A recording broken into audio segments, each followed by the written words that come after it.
أستغفر الله أستغفر الله الذي لا إله إلا هو الحي القيوم وأتوب إليه اللهم صل على سيدنا ونبينا وشفينا وحبيبنا مولانا محمد وعلى آله وأصحابه وبارك وسلم الصلاة والسلام عليك يا رسول الله الصلاة والسلام عليك يا حبيب الله الصلاة والسلام عليك يا شافع المذنبين الصلاة والسلام عليك يا رحمة للعالمين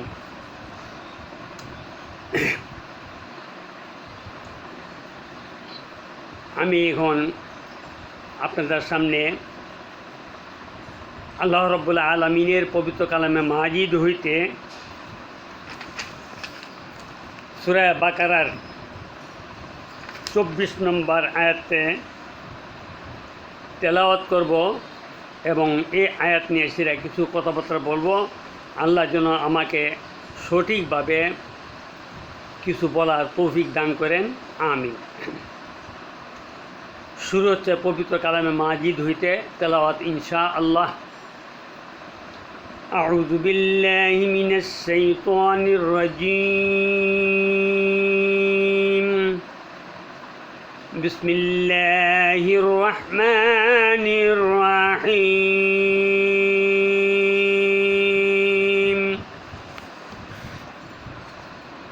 وبشر الذين آمنوا وعملوا الصالحات أن لهم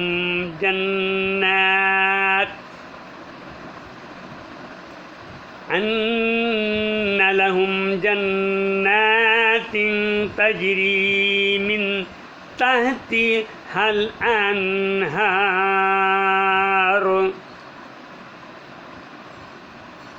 كلما رزقوا منها من ثمرة رزقا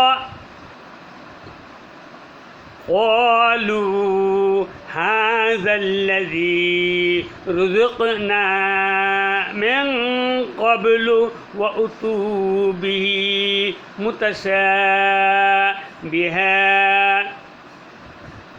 ولهم فيها أزواج مطهرة وهم فيها خالدون صدق الله المولانا العظيم وصدق رسوله النبي الكريم ونحن على ذلك من الشاهدين ومن الشاكرين اللهم صل وسلم وبارك عليه। এই আয়াতটুকু মুমিনদের শানে নাজিল হয়েছে। ওয়াবাশশিরিল্লাযীনা আমানু, শুভ সংবাদ তাদের জন্য, খুশখবরি তাদের জন্য, ভালো সংবাদ তাদের জন্য যে সমস্ত লোকেরা সঠিক ঈমান এনে নেক আমল করে। ওয়াবাশশিরিল্লাযীনা আমানু, ওই সমস্ত মানুষের জন্য শুভ সংবাদ যে সমস্ত মানুষেরা আল্লাহওয়ালা, নবীওয়ালা, ইমানদার, মুত্তাকি, পরহেজগার, নেককার বান্দা যারা, তাদের জন্য শুভ সংবাদ।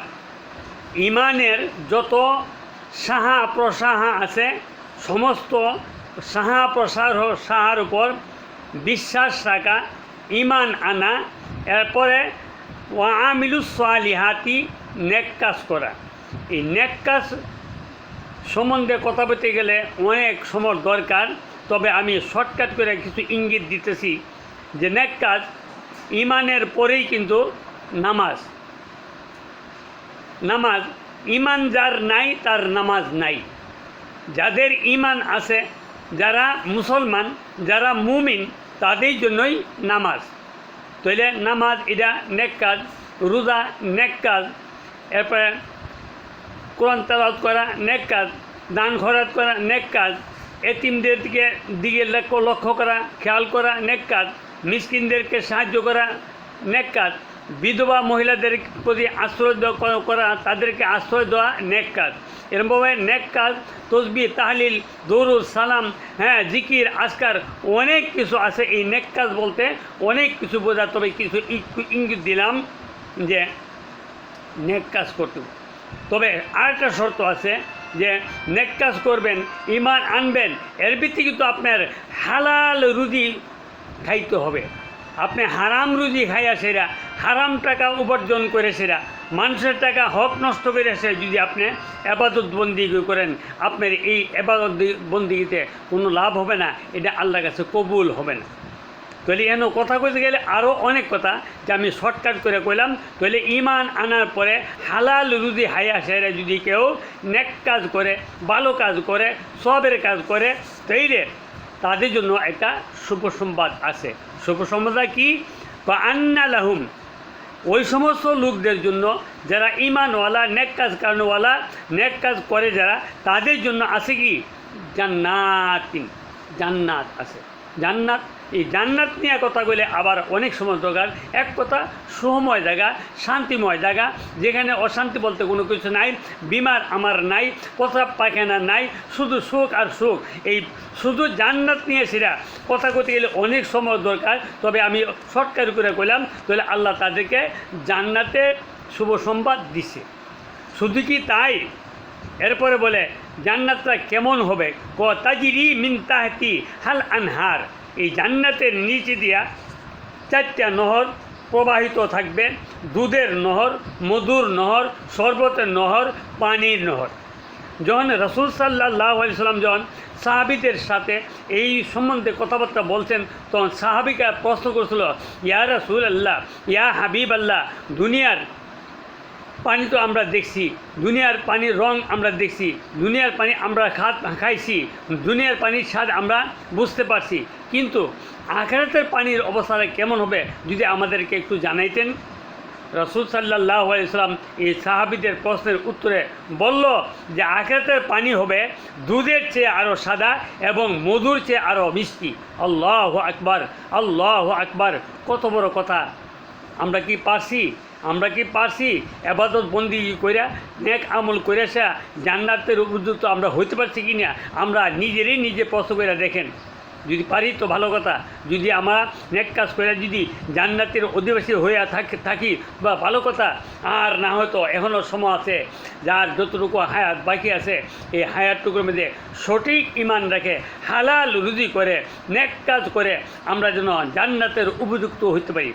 মানুষ কিন্তু শুধু এবাদত বন্দিগি করেই জান্নাতে যেতে পারে এমন না, কিন্তু এটার মধ্যে নামাজ তো পড়তে হবে, রোজা করতে হবে, এবাদত বন্দিগি করতে হবে, কিন্তু বেশিরভাগ আল্লাহর রহমত কামনা করতে হবে। আল্লাহর রহমত ছাড়া শুধু এবাদত বন্দিগি করে মানুষ কোনোদিন জান্নাতে যেতে পারবে না। আল্লাহর যদি দয়া না হয়, আল্লাহ যদি রহম না করে, আল্লাহ যদি আমাদের প্রতি মেহেরবান না হয়। আসেন তৈরে যে দুধের যে পানির কথা কইলো, শরবতের কথা কইলো, মধুর কথা কইলো, এইখানতে যদি এই নদীর থেকে, এই হাউস থেকে, এই নালাতে যদি কেউ 1 গ্লাস পানি বা 1 গ্লাস দুধ বা 1 গ্লাস মধু পান করে, তাহলে কোনো কিতাবে লেখে যে কমপক্ষে 50,000 বছর পর্যন্ত কোনো পেশা লাগবে না। আর এই 50,000 বছর কিন্তু দুনিয়ার 50,000 বছর না, আখিরাতের 50,000 বছর এই পৃথিবীর, আর এইখানের 50,000 বছর আখিরাতের একদিন। তাইলে ওই আখিরাতের 50,000 বছর আপনারা হিসাব করে দেখেন গা, কোনো হিসাব আপনারা বানাইতে পারেন কিনা। যাক, আল্লাহু আকবার, আল্লাহু আকবার। এরপরে আরেকটা কথা আছে, কোনো আলেমরা বয়ান করছে এই ধরনের যে ওই হাতে যদি ওই নদীর টিকা, ওই নালার টিকা, ওই হাউসতে যদি 1 গ্লাস যে কোনো 4 প্রকার যে কোনো 1 প্রকার যদি পান করে, তার আর কোনো সময় সে চিরস্থায়ীভাবে সে শান্ত হয়ে যাবে, তার আর কোনো পিপাসা লাগবে না। এটা কিন্তু ভাই আমার বানানো কথা না, এটা কোরআন হাদিস ভিত্তিক আমি কথাবার্তা বলতেছি। আসেন, শুধু কি এটাই শেষ? এই নিয়ে কথা কইতে গেলে আরও অনেক সময় দরকার, আমি একটু ইঙ্গিত দিলাম। এরপর আসেন, কুল্লামা রুযুকু মিনহা মিন সামারাতিন রিজকা, আখিরাতে এই জান্নাতবাসীর জন্য নানা ধরনের ফল ফ্রুট রেডি করা থাকবে, সাজানো থাকবে। এই ফল ফ্রুট তাদেরকে আখারের জন্য দেওয়া হবে। কুল্লামা রুজকু মিনহা মিন সামারাতিন রিজকা, নানা ধরনের ওই সমস্ত লোকদের জন্য, ওই জান্নাতবাসীর জন্য কি করছে, জান্নাতে হ্যাঁ ফল ফ্রুট সাজায় রাখছে, গোছাই রাখছে। ওইখানতে তোমরা যার যা মনে চা, যার যা কিছু খাইতে মনে চা তোমরা খাইতে পারো, এতে কেউ তোমাদেরকে কোনো বাধা দিবে না। তখন এই জান্নাতবাসীরা এই জান্নাতের ফল দেখা, জান্নাতের আঙ্গুর, জান্নাতের কাঁঠাল, জান্নাতের আম, জান্নাতের লিচু, মানে এক কথা যত ফল ফ্রুট আছে দেখে সেরা বলবে ক্বালু হাযাল্লাযী রুযিকনা মিন ক্বাবলু ওয়া উতু বিহি মুতাশাবিহা। আমরা তো আমাদের জন্য তো আল্লাহ রাব্বুল আলামিন এই সমস্ত দিনই আমাদের পৃথিবীতে রিজকি হিসাবে আল্লাহ আমাদেরকে দান করেছিল। এই